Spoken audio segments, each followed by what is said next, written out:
The messengers have spoken, and Texas pastor Bart Barber is the new president of the Southern Baptist Convention.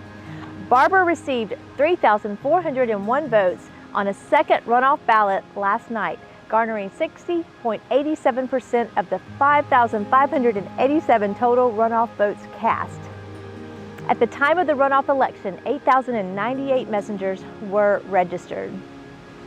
Also newly appointed is Nathan Finn as recording secretary for the convention. Finn is provost at North Greenville University and was elected with 51.31% of the vote.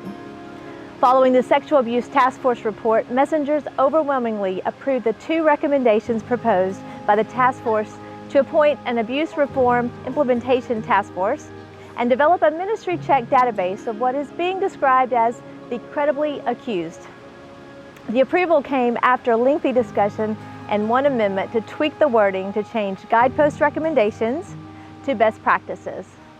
Bruce Frank, chair of the task force, called the actions a good first step and assured messengers a mere accusation would not land a person on the list. The evidence would need to be overwhelming that it was more likely than not sexual abuse. Also, during the second session of the annual meeting, which lasted into the early evening, messengers heard more from the North American Mission Board and International Mission Board, as well as Women's Missionary Union. Also, the Credentials Committee ended up withdrawing their motion asking for clarity on the role of pastor. And Saddleback pastor Rick Warren made a surprise appearance, sharing what he called a love letter to Southern Baptists in case this was his last convention to attend, he said.